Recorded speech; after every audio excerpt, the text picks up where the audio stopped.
Hello दोस्तों, एक ही story में आपका स्वागत है।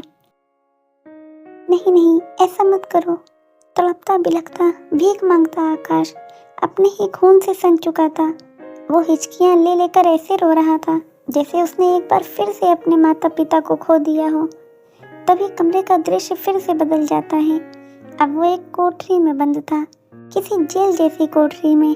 उसने आंखें पोंछी और जैसे ही चारों तरफ देखा, वो जगह एक काली कोठरी थी जिसमें आकाश ने खुद को पाया। तुमने मुझे मार दिया, अब तुम तड़पोगे। हाँ हाँ हाँ। एक काला साया उसे उस जेल के सीलन अंधेरे और बदबू से भरे कमरे के एक कोने में खड़ा दिखाई दिया, जो उस पर हंस रहा था। यह हंसी आकाश के सीने को चीर रही थी। आकाश, जिसे इस बात का मतलब समझ नहीं आया, वो साए को देखकर डर गया। उसके हाथ पैर कांप रहे थे। अचानक से उसका दिल किसी अपराध बोझ से भर गया। उसे अपने सीने में भारीपन महसूस हो रहा था। वो उस साए से चिल्लाकर बोला, कौन हो तुम? उस कोने से सिवाय हंसने की कोई आवाज नहीं आ रही थी।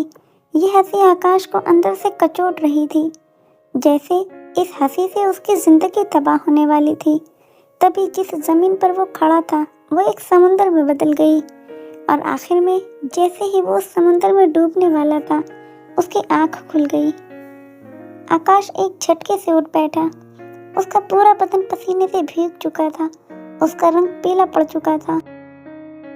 जैसे ही ऐसी हालत में जोश ने आकाश को उठते देखा, वह पास ही सोफे पर सो रहा था।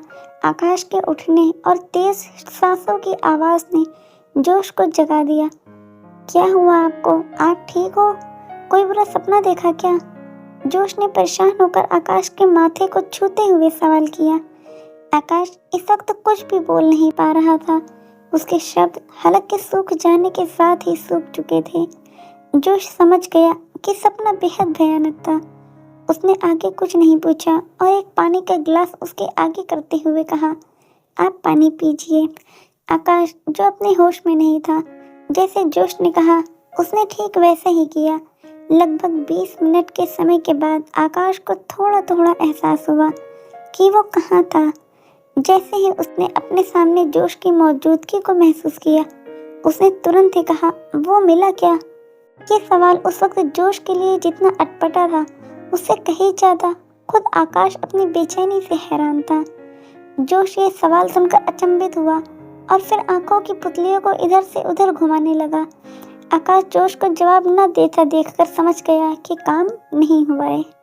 आकाश ने गुस्से में आते हुए हाथ में पकड़ा गिलास जमीन पर पटका और जोश पर जोर से चिल्लाते हुए बोला, एक छोटा सा काम तुमसे नहीं हो पा रहा।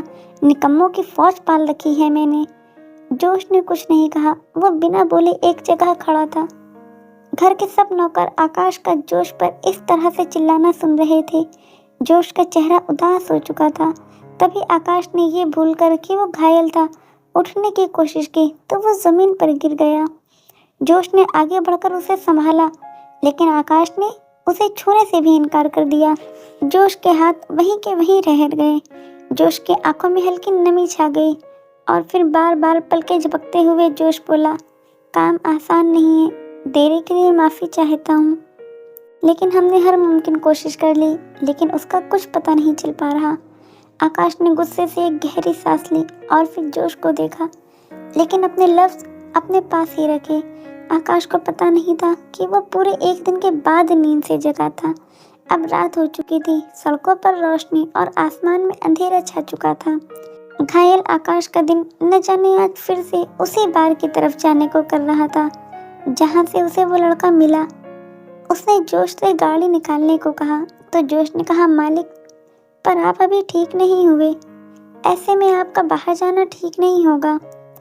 जोश, जो सर झुकाए आकाश के सामने खड़ा था, अभी आकाश बात को कह ही रहा था कि एक भारी भरकम डायरी ने आकर जोश के माथे पर अपने आने का निशान छोड़ा और नीचे गिर गई।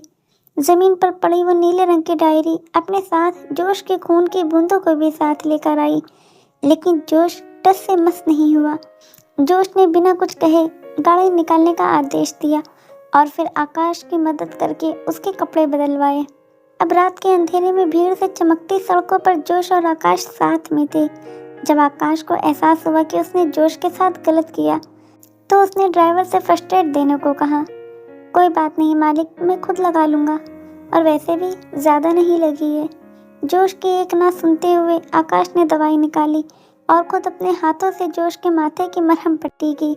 जब आकाश ने जोश के करीब जाकर उसके जख्म देखा, उस वक्त जोश की निगाहें आकाश के चेहरे पर टिकी हुई थी। जोश दिल ही दिल में बोला, जख्म भी खुद देते हो और मरहम भी खुद ही लगाते हो। तभी आकाश बोला, हो गया अब पानी से बचाना। जोश ने तुरंत अपनी नजरें आकाश से हटा ली। अब गाड़ी उस पार की तरफ मुड़ने वाले चौक पर खड़ी थी। ये एक मेन रोड थी जो इस वक्त पूरी तरह से गाड़ियों से ठूसी हुई थी। आकाश की गाड़ी 7 वाली सड़क के पास जाकर रुकी। 7 वाली सड़क पर ज्यादा भीड़ नहीं थी। उस लाल बत्ती का समय लगभग 108 सेकंड था। आकाश ने बाहर आसमान को देखा और फिर खुद को खिड़की की तरफ ढकेल लिया और बाहर देखने लगा। अभी कुछ ही पल हुए थे कि दूसरी सड़क पर एक गाड़ी रुकी। उसके ठीक सामने उस गाड़ी के अंदर की लाइट जल रही थी। इसी वजह से आकाश का ध्यान उस गाड़ी के अंदर गया और जैसे ही आकाश ने उस गाड़ी के अंदर देखा, उसके रोंगटे खड़े हो गए। उसकी धड़कन काबू से बाहर होकर धड़क रही थी। उसने अपना शीशा जोरों से बजाया तो जोश और वो गाड़ी में मौजूद लड़का दोनों ने आकाश को एक साथ देखा। तभी गाड़ी आगे बढ़ गई। आकाश तड़प गया। क्या बात है मालिक? जोश ने झट से पूछा। आकाश ने तुरंत ड्राइवर को दरवाजा खोलने का हुक्म दिया, लेकिन ड्राइवर ने एक झलक आगे के शीशे में जोश को देखा। गाड़ी न खुलती देखकर आकाश ने एक कोहनी शीशे पर दे मारी। ये देखकर जोश डर गया और तुरंत दरवाजा खोलने को कहा। ड्राइवर ने दरवाजा खोला। आकाश इतनी तेजी से गाड़ी से बाहर भागा कि जोश भी उसे रोक नहीं पाया। हे रुको रुको, रुक जाओ। चलती सड़क के बीचों बीच आकाश किसी पागल की तरह दौड़ लगा रहा था।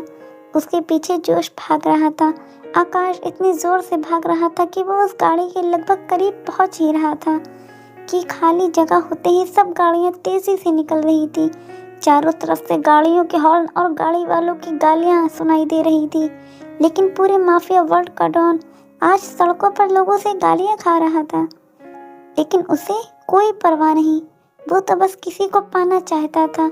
दिल की आग इस गाली गलौज से कहीं ज्यादा तड़प देने वाली थी। तभी एक गाड़ी वाला बोला, तुझे मरने के लिए यही जगह मिली है? जाकर किसी ट्रेन के नीचे आ जा, हम लोगों को समय से घर पहुंचना है साले। तभी पीछे से जोश भी वहां तक आ पहुंचा। उसने आओ देखा न ताओ अपने जेब से पिस्टल निकाली और उस आदमी पर भरी सड़क के बीच तानते हुए चिल्लाया, अब बोल, तेरी हलक से जान इसी पल बाहर आ जाएगी अगर एक लफ्ज भी बोला तो। उस आदमी के पसीने छूट गए। उसने तुरंत अपनी गलती सुधारते हुए माफी मांगी और वहां से गाड़ी को थोड़ा आगे बढ़ा लिया। आकाश कई बार गिरा, जिससे उसके हाथ, कोहनी और घुटने छिल चुके थे, लेकिन वो उस सफेद कार का पीछा कर रहा था। एक जगह पर आकर वो जमीन पर गिर गया। गाड़ियां पास तेजी से निकल रही थी। जोश ने आकाश को तुरंत उठाया। आकाश पूरी तरह से चिल्ला रहा था, रुक जाओ, मत जाओ, मत जाओ। वो गीली सड़क पर बैठा बिलख रहा था। तभी अचानक से तेज बारिश ने उसको भिगोना शुरू कर दिया। आकाश का सारा शरीर जख्मों से छलनी हो चुका था। ऐसे में उसके जख्मों के भर जाने के डर से जोश ने अपना कोट उतारा और आकाश पर डाल दिया। तभी वहां उनकी गाड़ी आ पहुंची। जोश ने आकाश को अपनी बाहों में उठाया और गाड़ी में बैठ गया। आकाश दर्द और भागने की वजह से बेहोशी की हालत तक पहुंच चुका था। जोश ने आकाश को अपनी गोद में लिटाया हुआ था और गौर से आकाश को देखते हुए बोला, आपने ये क्या हालत बना ली है? ऐसा क्या खास है उस लड़के में जिसकी एक झलक से आप इस हद तक चले गए? इतनी तड़प क्यों? क्या अब कोई सुराग मिलेगा? क्या जोश आकाश को इस तरह तड़प से आज़ाद करवा पाएगा? और क्या मतलब था उस सपने का? जानने के लिए बस इंतज़ार करें आगे आने वाले एपिसोड का।